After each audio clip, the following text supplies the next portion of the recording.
Hi everyone, welcome back to Coffee, Books, and Rain. I'm Rachel, and I have had a bit of a day. As you can tell, I have gotten rained on, so we did have rain today, and my hair is looking a little bit, let's just say, fluffy. Uh, we have little Leo joining us down in this corner. He may or may not pop up every once in a while. Right now, he's looking at me like he doesn't know what's going on. But he's got his bed and he's in a chair and he's very safe and sound. But we also have coffee and I have books. Now, this is the fourth time I've recorded this because I got a new computer, but I can't seem to figure out the audio and it was super laggy. I couldn't figure that out. So I'm just going to go back to my Surface Pro and we're going to go from here. But today we are talking about The Lighthouse of the Edge of the World. Oh, At the Edge of the World by J.R. Dawson. And it was really an emotional book. Now, funny enough, right here in this little blurb, because this is the only thing I read before I requested the book on NetGalley, was it says, The Lighthouse at the Edge of the World by J.R. Dawson is a powerful and poignant contemporary queer fantasy, perfect for fans of Hadestown and Under the Whispering Door by T.J. Klune. I've read Under the Whispering Door, which was the selling point for me on this particular book. But the fact that it says it's a powerful and poignant queer fantasy, I was like, that sounds great. What does that really mean? Because you never know when people utilize these words. But we'll talk about some of the reviews in a minute, just because I've scrolled down about 4 times on Goodreads.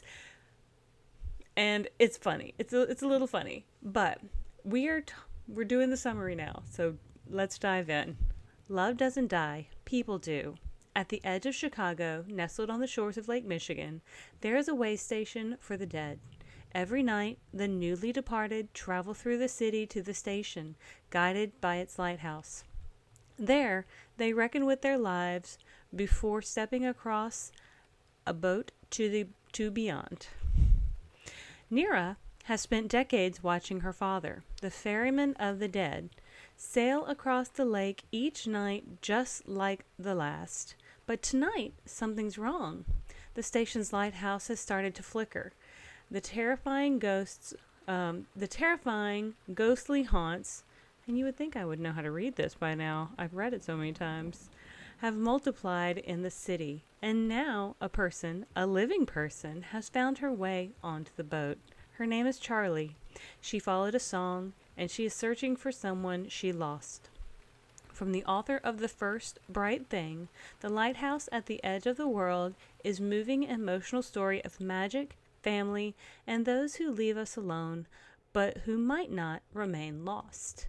Now, it does fall into the genres of fantasy, LGBT, queer, romance, contemporary, adult fiction, and probably so many others. Now, it is approximately 336 pages in the hardback. I had the audiobook for this, and I want to say it was somewhere between 12 and 13 hours, somewhere right around in there.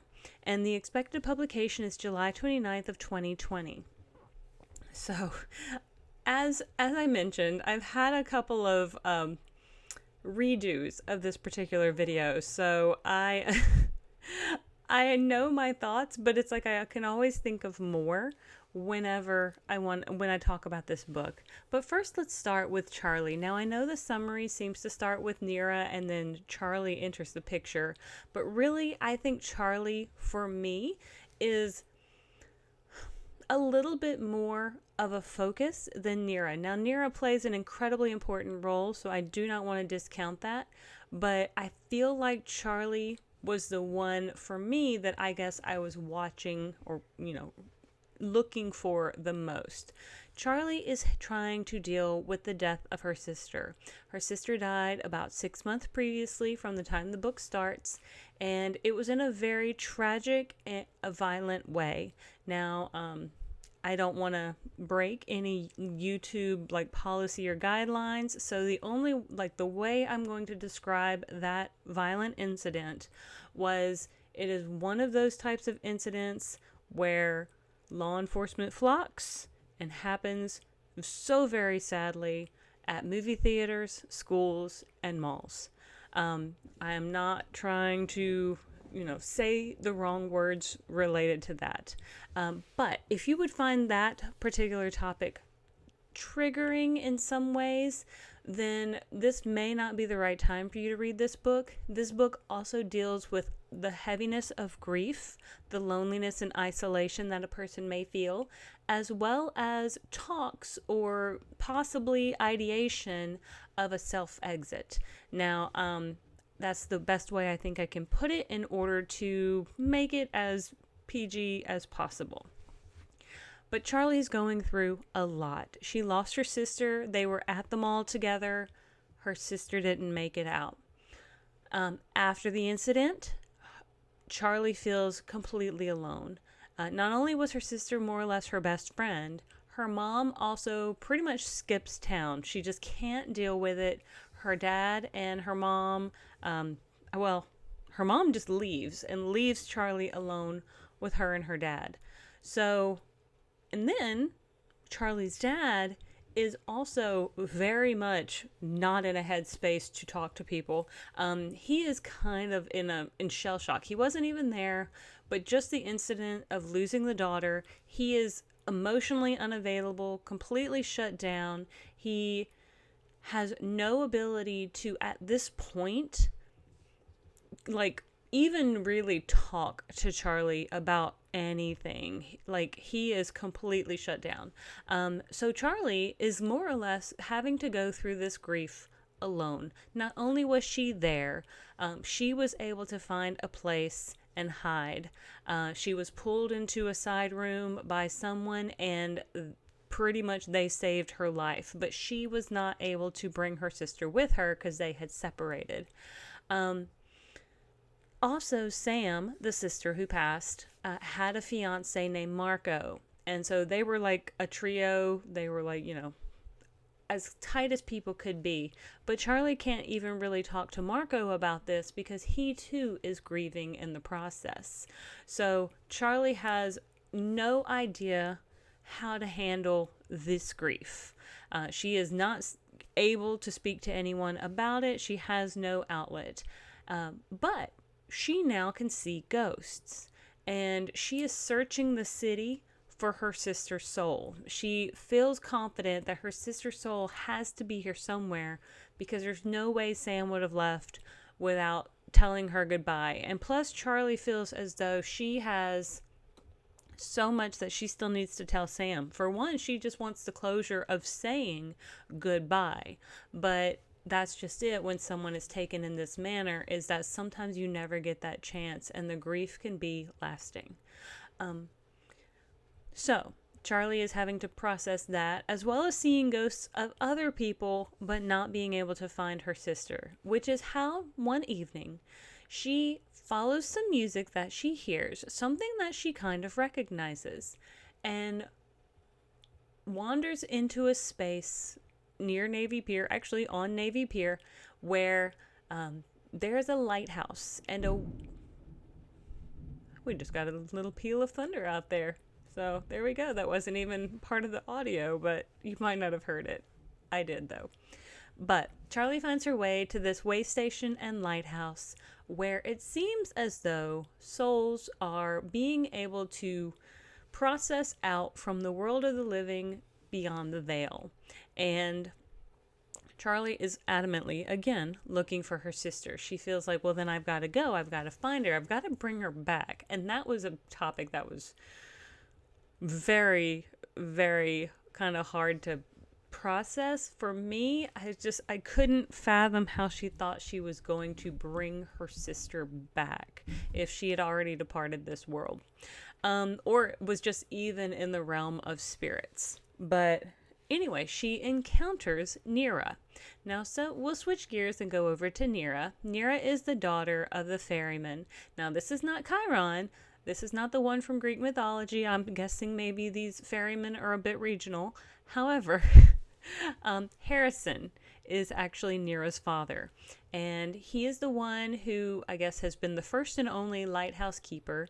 And he went through an incident in his personal life, and we can go ahead and say that it was one of the Great Fires of Chicago. I'm not certain if they do allude to the fact that it's potentially the O'Leary fire, but let's just say Chicago has had it's had some dealings with fire several occasions. So Harrison takes the souls who find their way to the way station across, well, not across the lake, but into the lake where the veil is. And Nira is more or less training to replace him when he decides it's time for he himself to cross the veil.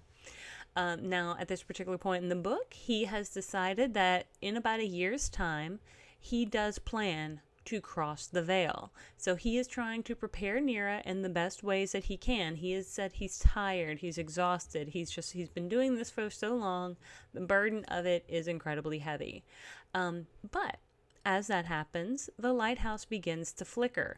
The power of the light is not as strong, and there are haunts out in Chicago itself who seem to be on the edges of the light, waiting for that light to go dark so they can make their way into the lighthouse and potentially do a lot of disastrous things. But this is also the same night Charlie meets Nira, or Nira meets Charlie in both respects, because Charlie walks into the lighthouse and finds that, quote unquote, her sister's piano is there with a piece of sheet music that Sam had actually written. It wasn't a completed piece, but it definitely was Sam's work and handwriting. So Charlie's adamant that Sam's either here or she's been here. She needs answers. Nira at this point can't really help her. She hasn't spoken to the spirits to really know if Sam has crossed over. So Nira and Charlie make a deal.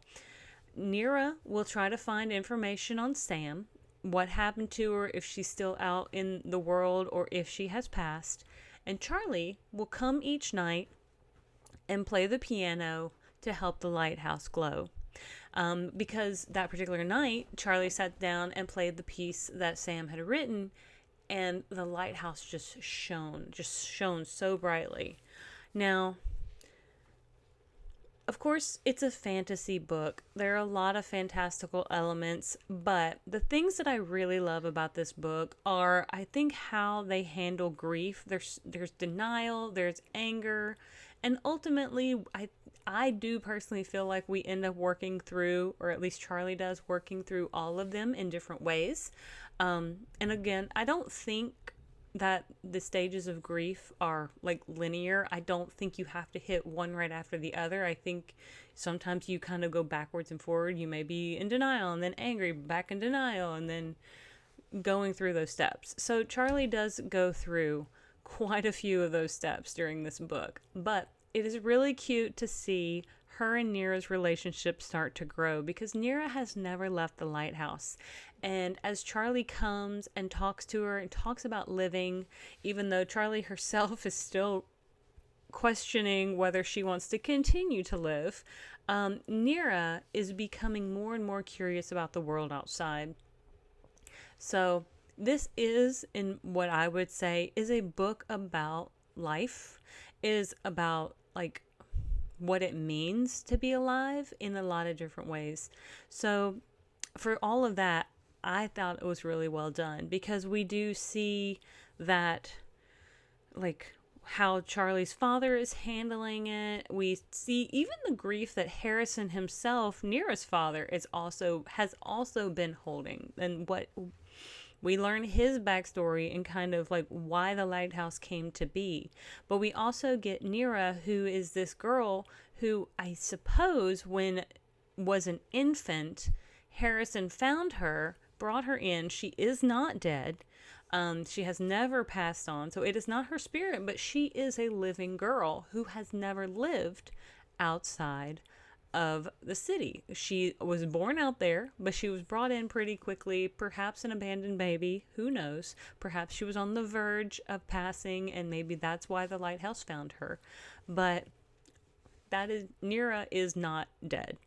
So all of that, I think it's really, really good to read this book and to understand kind of like from a fantasy element how we can like process grief in real ways. The relationship between Nira and Charlie is really cute, really well done, and I actually really liked the ending. I was on the fence about whether I liked the way it was done, but I did. I think it made it ultimately better, but I don't want to give anything away with regards to that. Now, one of the other things I loved about this book, and I'll go ahead and tell you, it's not a spoiler, but there are dogs, and they are the shepherds of the soul through the way station into the next life. Dogs are apparently that shepherd. They are not reapers. They do not reap. They are simply the friends that are there from the end and on. So that way no one goes alone. And I loved that so much. And I was like, oh no, that is the sweetest thing. Okay. So also no dogs perish. Not a single one will kick the bucket. So I was very happy about that. There's a touch and go moment for just like a minute, but don't you worry, he makes it. And I don't think that's a spoiler. I think that's vital information. The other thing is that this takes place in Chicago, a city that I have lived in and I love. Now, I personally do feel like Chicago is a city that is so incredibly alive. If you've lived there for any amount of time, and visiting, you can kind of tell as well. You living there, you find that there is so much to do, and you're able to experience, even just walking around in some like neighborhoods are just, in my personal opinion, breathtaking. Like the architecture is gorgeous and the uniqueness of the spaces, and even the people, for my opinion, were pretty friendly. One other thing that I really liked was that the author chose a great pizza to highlight in this particular one. There's one particular moment where Charlie is having pizza or having a meal in pretty much the way station diner, and the way station diner always gives the the recipient their favorite meal and linked to some memory, because the way station's made of memories. And she gets a Lou Malnati pizza. Now, my personal opinion, and again, you are welcome to have your own opinions, I personally do believe, my theory, how about that? It's my theory that Giordano's is frequently more eaten by tourists, where Lou Malnati's tends to be what the locals get. So I don't know. If you are from Chicago and you have input on this, I'd love to hear it. Or if you've lived there, or if you've had both.